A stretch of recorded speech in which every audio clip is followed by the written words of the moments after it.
Hello friends, Royal સ્કૂલની YouTube ચેનલમાં આપનું સ્વાગત છે. Harsh Shrivastava, physics teacher, Royal school Dhanera.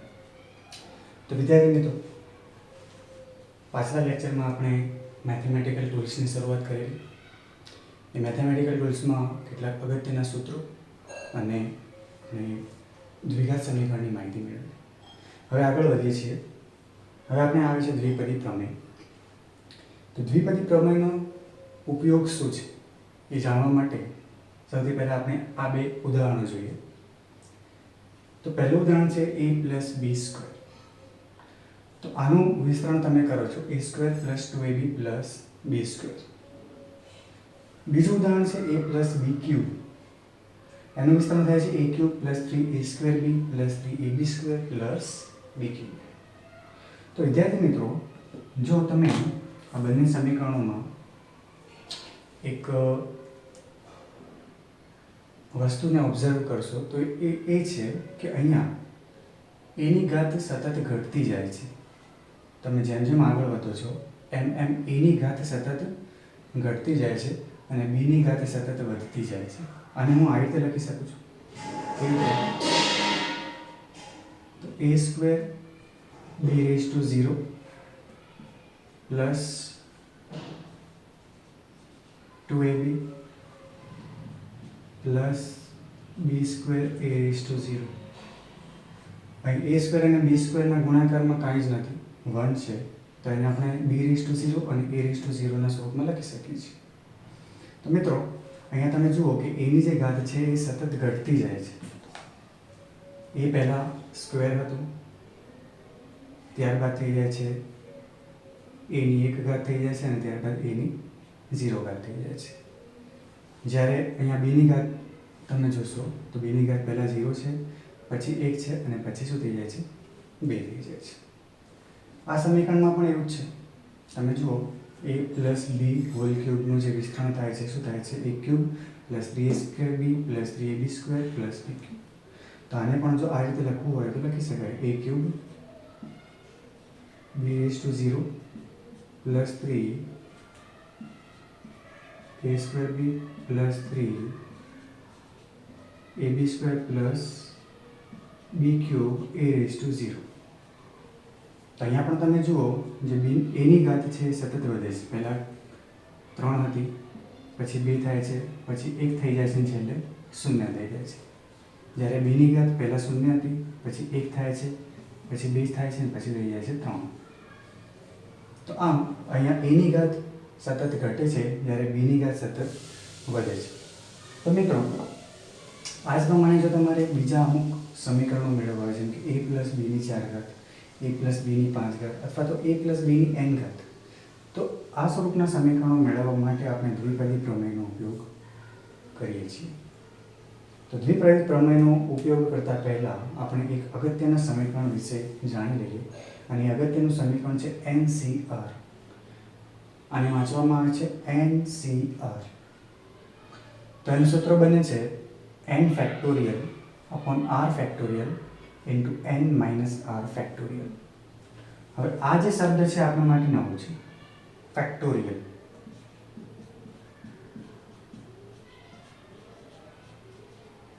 ઉદ્ગારવાચક ચિહ્ન છે જેને ગણિતની ભાષામાં ફેક્ટોરિયલ તરીકે વાંચવામાં આવે છે. તો હવે અહીંયા જે n ફેક્ટોરિયલ છે એ શું છે? n ફેક્ટોરિયલનું વિસ્તરણ કરીએ તો આ રીતે થાય n, n minus 1, n minus 2, n minus 3 dash dash dash. ક્યાં સુધી લઈ જવાનું છે? તો જ્યાં સુધી તમને છેલ્લે 1 ન મળે ત્યાં સુધી. એ જ પ્રમાણે r ફેક્ટોરિયલનું સમીકરણ શું બનશે? તો r ફેક્ટોરિયલ બરાબર r, r minus 1, r minus 2, r minus 3 dash dash dash જ્યાં સુધી 1 ન મળે ત્યાં સુધી. n minus r factorial, n minus r પહેલું પદ તો જે છે એ જ રહેશે. પછી બીજા પદમાં તમારે 1 માઇનસ કરવાનું, ત્રીજા પદમાં 2 માઇનસ કરવાના, ચોથા પદમાં 3 માઇનસ કરવાના. એ રીતે ક્યાં સુધી માઇનસ કરતા રહેવાના? જ્યાં સુધી તમને 1 ન મળી જાય ત્યાં સુધી. તો n માઇનસ r ફેક્ટોરિયલનું સમીકરણ શું બનશે? n minus r, n minus r minus 1, n minus r minus 2 dash dash dash to 1. તો તમે જુઓ કે આપણે જો આનું એક ઉદાહરણ જોઈએ તો તમને વધારે ખ્યાલ આવશે.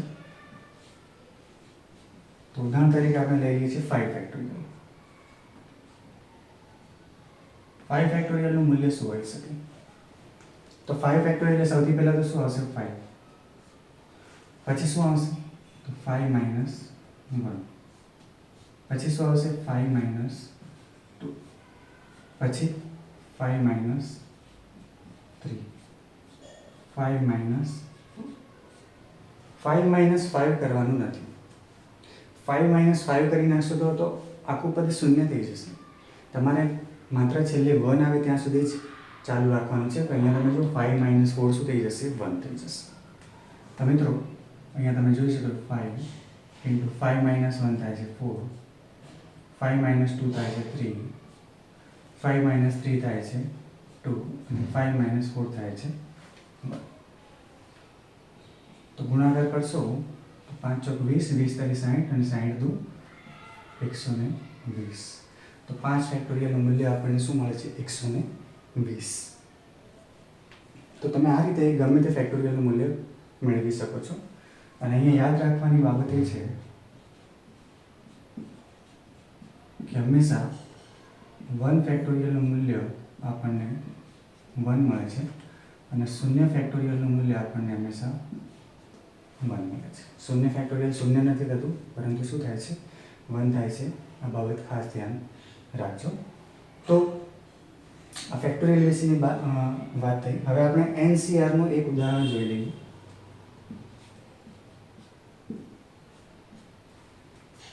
તો આપણે મેળવીએ છીએ અહીંયા 5C3. ધારો કે આપણે 5C3 ની કિંમત મેળવવી છે. તો અહીંયા n તરીકે 5 છે અને r તરીકે 3 છે. તો તમે આ n factorial upon r factorial n minus r factorial આ પદ માટે લાગુ પાડો તો આપણને મળશે 5 ફેક્ટોરિયલ અપોન 3 ફેક્ટોરિયલ કૌંસમાં 5 માઇનસ 3 ફેક્ટોરિયલ. તો 5 ફેક્ટોરિયલ એકચ્યુઅલી આપણે ઉપર મેળવેલું છે, પરંતુ એને અત્યારે લખી દઈએ તો 5 ગુણ્યા 4 ગુણ્યા 3 ગુણ્યા 2 ગુણ્યા 1. તમારે રિવર્સમાં જવાનું છે ગુણાકાર. પછી નીચે 3 ફેક્ટોરિયલ. તો 3 ફેક્ટોરિયલ એટલે થશે 3 ઇન્ટુ 2 ઇન્ટુ 1 અને 5 માઇનસ 3 ફેક્ટોરિયલ એટલે કે 2 ફેક્ટોરિયલ. તો 2 ફેક્ટોરિયલ એટલે થશે ગુણાકારમાં 2 ગુણ્યા 1. તમે જુઓ આ 3 ગુણ્યા 2 ગુણ્યા 1 તો ઉપર નીચેથી ડાયરેક્ટ કેન્સલ થઈ જશે. તો ઉપર શું રહેશે? 5 ચોક 20 ભાગ્યા નીચે 2 કા 2, તો આપણો જવાબ આવશે 10. તો 5C3 નું મૂલ્ય થાય છે 10. તો આવી રીતે તમને બીજા ઉદાહરણો પણ તમે તમારી રીતે વિચારીને એનો જવાબ મેળવી શકો છો. હવે આપણે ડાયરેક્ટલી આપણે જે સૂત્ર મેળવવાનું છે એના પર જઈએ. તો ધારો કે આપણે a plus b raise to n નું સૂત્ર મેળવવું છે. તો કેવી રીતે મેળવીશું? સૌથી પહેલાં તમે આનો સ્ક્રીનશોટ લઈ લો, એના પછી આપણે આગળ વધીએ.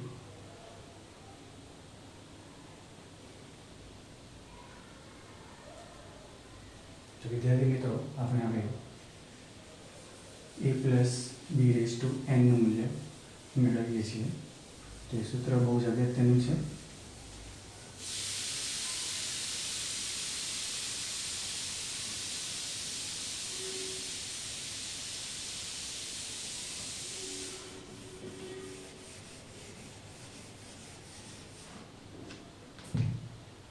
a plus b raise to n. તો જો મિત્રો, આગળ મેં તમને જણાવ્યું એ પ્રમાણે કે કોઈ પણ સમીકરણ છે એનું વિસ્તરણ કર્યા બાદ a ની ઘાત સતત ઘટતી જાય છે, b ની ઘાત સતત વધતી જાય છે. તો અહીંયા આપણે સમીકરણ આ રીતે લખીશું. સૌથી પહેલું પદ આવશે NC0 a raise to n b raise to 0 plus NC1. હવે તમારે a ની ઘાત ઘટાડવાની છે, b ની ઘાત વધારવાની છે. તો એની એક ઘાત ઘટાડશો તો થઈ જશે a raise to n minus 1 અને b ની ઘાત વધારવાની છે તો b ની એક ઘાત વધારીશું તો 0 પ્લસ 1 એટલે કે 1 પ્લસ હવે આવશે NC2. તો અહીંયા a ની બે ઘાતમાં ઘટાડો કરશું, a રેઝ ટુ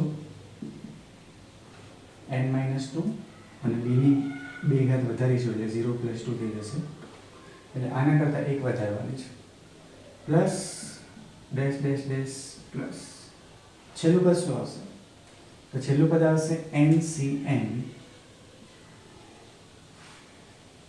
એની ઘાત થઈ જશે 0 અને બીની ઘાત થઈ જશે n.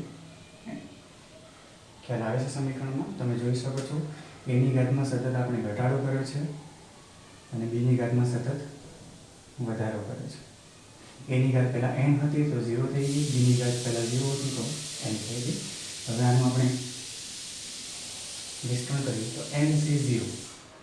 NC0 નું સૂત્ર તો શું થશે તો n factorial upon 0 factorial into n minus 0 factorial into a raise to n b raise to 0 plus NC1 એટલે થશે n factorial upon 1 factorial into n minus 1 factorial a raised to n minus 1 b raised to 1 plus NC2 એટલે થશે n factorial upon 2 factorial n minus 2 factorial a raised to n minus 2 b square plus dash dash dash plus NCN એટલે થશે n factorial upon n factorial n minus n factorial a raised to 0 b raised to n. Right આપણે NCR નું સમીકરણ લાગુ પાડ્યું છે અહીંયા બધે જ તમે જોઈ શકો છો NCR એટલે કે n factorial upon r factorial n minus r factorial તો આગળ આપણે આ સમીકરણનું સાદું આપીએ મિત્રો તો તમે જુઓ કે આગળ આપણે સમીકરણ કેવી રીતનું મેળવીએ છીએ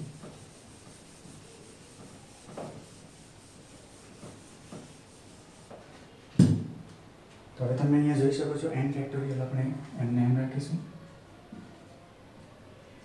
અપોન 0 ફેક્ટોરિયલ તો 0 ફેક્ટોરિયલ મેં તમને યાદ રાખવા માટે કહ્યું છે કેટલું છે 1 n માઇનસ 0 ફેક્ટોરિયલ એટલે કે n factorial a raise to n b raise to 0 0ની જગ્યાએ આપણે કાંઈ જ લખવાનું નથી b રેઝ ટુ 0 એટલે કે 1 થઈ જાય છે કોઈના પણ ઘાતમાં 0 એટલે 1 થાય છે plus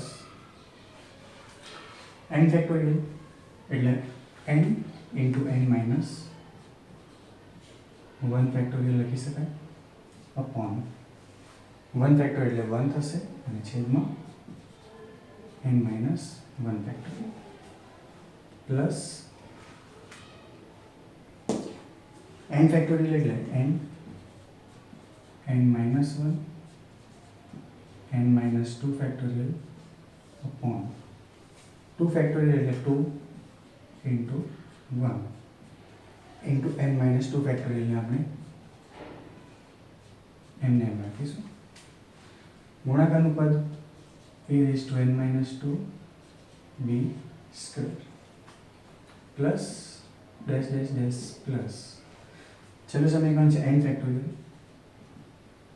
upon n factorial n minus n એટલે કે 0 ફેક્ટોરિયલ એનું મૂલ્ય આપણે શું લઈએ છીએ 1 a raised to 0 આપણે લખવાની જરૂર નથી કારણ કે a raised to 0 થઈ જશે 1 તો લખીશું શું માત્ર b raised to n હવે જુઓ કે n ફેક્ટોરિયલ ઉપર નીચેથી કેન્સલ થઈ જશે તો આપણને મળશે 1 એટલે કે a raised to n plus n minus 1 factorial cancel થઈ જશે તો શું રહેશે n અને ત્યાં આપણે એક પદ ભૂલી ગયા છે આ પદ લખવાનું a raised to n minus 1 b raised to 1 તો એ અહીંયા લખી નાખીશું a raised to n minus 1 b raised to 1 પછી આગળ પ્લસ આગળના પદમાં n minus 2 ફેક્ટોરિયલ કેન્સલ થઈ જશે તો ઉપર રહેશે n minus 1 on 2 ગુણાકારમાં a raised to n minus 2 b square plus dash dash dash plus આમાં પણ તમે જોઈ શકો છો n ફેક્ટોરિયલ કેન્સલ થઈ જશે, તો શું બચશે b રેઝ ટુ. તો આ આપણું સમીકરણ બને a plus b raise to n. તો ખૂબ જ અગત્યનું પરિણામ છે મિત્રો, ધ્યાન રાખજો. હવે આના પરથી તમે a plus B raise to n માટે, એટલે કે nની કોઈ પણ કિંમત માટે સમીકરણો મેળવી શકો છો. જેમ કે તમે a plus B raise to 4 હું તમને હોમવર્કમાં આપું છું. a plus B raise to 4 તમારે હોમવર્કમાં મેળવીને કોમેન્ટ સેક્શનમાં કોમેન્ટ કરવાની છે. ઓકે, તો હવે આપણે ફિઝિક્સમાં દ્વિપદી પ્રમેયનો કેવી રીતે ઉપયોગ કરવાનો છે એના વિશે જોઈએ. એના પહેલાં હું સ્ક્રીનશોટ લઈ લઉં છું.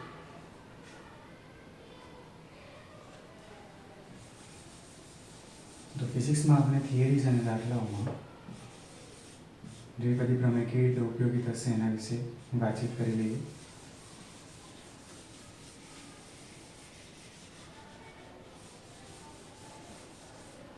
તો આપણે એક સમીકરણ લઈએ છીએ 1 plus X raise to n. તો ચલો આનું આપણે આપણા સમીકરણ પ્રમાણે વિસ્તરણ કરીએ. તો પહેલું પદ આવશે nc0. જો આને a લઈ લઈશું, આને b લઈ લઈશું. તો a ની ઘાત એટલે કે 1 ની ઘાત ધીરે ધીરે ઘટાડવાની છે અને x ની ઘાત ધીરે ધીરે વધારવાની છે. તો 1 ની ઘાત શરૂઆતમાં શું હશે, જે રીતે અહીંયા આપણે nc0 e rays to n લીધા હતા, એ રીતે 1 ની ઉપર n ઘાત અને x ની ઉપર 0 ઘાત પ્લસ બીજું પદ આવશે nc1. હવે 1 ની ઉપરની જે ઘાત છે એ ઘટાડવાની છે આપણે, અને x ની ઉપર એક ઘાત વધારવાની છે. પ્લસ ત્રીજું પદ આવશે nc2. હવે 1 ની ઉપર એક ઘાત હજુ ઘટાડવાની છે, એટલે કે થઈ જશે n-2, અને x ની ઉપર એક ઘાત વધારવાની છે, એટલે થઈ જશે 2x2 plus dash dash dash plus ncn. હવે 1 ની ઉપર કેટલી ઘાત થઈ જશે, 0 થઈ જશે, અને x ની ઉપર કેટલી ઘાત થઈ જશે, તો n થઈ જશે. આનું સાદુરૂપ આપીએ તો nc0. તો nc0 નું મૂલ્ય તમે જોઈ શકો છો. અહીંયા આપણે nc0 નું સાદુરૂપ આપેલું છે. nc0 આપણને કેટલા મળેલા છે, 1 મળેલા છે. તો અહીંયા આપણે મૂકી દઈશું 1. 1 ની ઉપર ગમે તેટલી ઘાત હોય એનું મૂલ્ય 1 થઈ જાય છે, તો ગુણાકારમાં 1, અને x ની 0 ઘાત પણ શું થઈ જાય છે, 1 પ્લસ nc1. nc1 ની કિંમત અહીંયા આપણે મેળવેલી છે. nc1 નું સાદુરૂપ આપેલું તમે જોઈ શકો છો. એ કેટલું છે, n ઇન્ટુ 1 ની ઉપર ગમે તેટલી ઘાત હોય એને આપણે કેટલું લઈ લેતા હોય છે, 1 ઇન્ટુ x પ્લસ nc2. તો અહીંયા આપણે nc2 નું સાદુરૂપ આપેલું છે. અહીંયા તમે જોઈ શકો છો nc2 નું સાદુરૂપ શું થાય છે, n-1/2, અને ગુણાકારમાં 1 ની ઉપર n-2 ઘાત એટલે 1 થઈ જાય છે, અને x નું સ્ક્વેર એઝ ઇટ ઇઝ રહેશે plus dash dash dash plus ncn. તો ncn નું મૂલ્ય પણ અહીંયા તમે જોઈ શકો છો કેટલું થઈ જાય છે, 1 ઇન્ટુ 1 ની ઉપર 0 ઘાત એટલે થઈ જશે 1 into x raise to n. તો છેલ્લે આપણે સમીકરણ મેળવીએ તો આ રીતે મળશે 1 ઇન્ટુ 1 ઇન્ટુ 1 એટલે થઈ જશે 1 plus nx plus n-1/2 into x square plus dash dash dash plus 1 into x raise to n એટલે શું થઈ જશે, x રેઝ ટુ n. ખ્યાલ આવે મિત્રો? તો આપણને 1 plus x raise to n નું સાદુરૂપ મળ્યું છે. ફિઝિક્સમાં આપણે આનો ઉપયોગ કેવી રીતે કરવાનો છે, તો હું તમને જણાવ્યું ફિઝિક્સમાં કેવી રીતે આપણે દ્વિપદી પ્રમેયનો ઉપયોગ કરીશું. ખૂબ જ સરળ છે. તો આપણે અહીંયા ધારી લઈશું કે x ની કિંમત ખૂબ જ નાની છે. આપણે ધારી લીધા કે x is less than 1. એક્સનું મૂલ્ય 1 કરતાં ખૂબ જ નાનું છે. એટલે કે ધારો કે આપણે એક્સ બરાબર લઈ લઈએ છીએ 0.01, તો તમે એક્સનો વર્ગ કરશો તો એ તો આપણને આના કરતાં પણ નાનો મળશે. કેટલો નાનો મળશે? તો 0.001 થઈ જશે. સોરી, 0001. હવે એક્સની ઘાત તમે જેમ જેમ વધારશો એમ એમ આ મૂલ્ય એટલું ને એટલું જ નાનું થતું રહેશે. તો એનો મતલબ એવો છે મિત્રો કે 1 + x⁻n માં જો x ખૂબ જ નાના હોય તો આપણે અહીંયા x² વાળું જે પદ તમને દેખાય છે એ પદ, પછી એના પછી x³ વાળું પદ આવશે, x⁴ વાળું પદ આવશે. એ બધા જ પદોને x⁻n સુધીના પદોને શું કરી નાખીશું? અવગણી નાખીશું. આ બધા જ પદોને આપણે શું કરી નાખવાના છે? અવગણી નાખવાના છે. તો રહેશે કયા પદ? માત્ર આ બે પદો રહેશે. આ બે પદો એટલે કે આગળના બે પદ. બાકીના બધા પદ શું થઈ જશે? અવગણાઈ જશે. તો જો x નું મૂલ્ય 1 કરતાં ખૂબ જ નાનું હોય તો આપણું 1 + x⁻n નું જે મૂલ્ય છે એ આપણને કેટલું મળશે? તો તમે જોઈ શકો છો મૂલ્ય કેટલું મળશે? 1 + nx.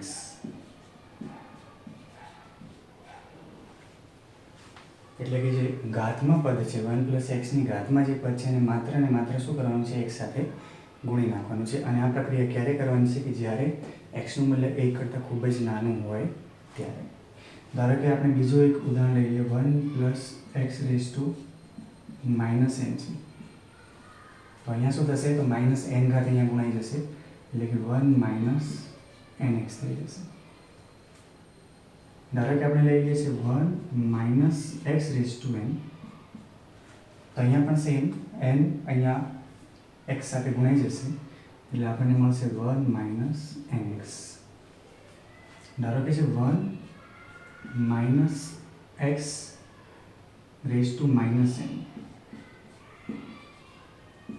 તો -n ઘાત અહીંયા x સાથે ગુણાશે તો માઇનસ પ્લસ થઈ જશે અને આપણને મળશે 1 + nx. તો આપણે ફિઝિક્સમાં જે દ્વિપદી પ્રમેયનો ઉપયોગ આ રીતે કરવાનો છે. તો ધ્યાન રાખજો, આ ખૂબ જ અગત્યનું પરિણામ છે. આપણે અત્યાર સુધી જે પણ પ્રોસેસ કરી છે એ માત્ર ને માત્ર આ પરિણામ મેળવવા માટે કરી છે. આપણે ફિઝિક્સમાં આનો ખાસ ઉપયોગ કરવાનો છે, રાઈટ? તો મિત્રો, આ થયો આપણો દ્વિપદી પ્રમેય. ખૂબ જ ઉપયોગી છે ફિઝિક્સની થિયરીઝ અને દાખલાઓમાં. અને તમારી નોટબુકમાં લખીને વારંવાર રિપીટ કરતા રહેશો. અને નેક્સ્ટ લેક્ચરમાં આપણે નવા ટૉપિક સાથે મળીશું. ત્યાં સુધી ચેનલને લાઈક, શેર અને સબસ્ક્રાઈબ કરજો. Thank you.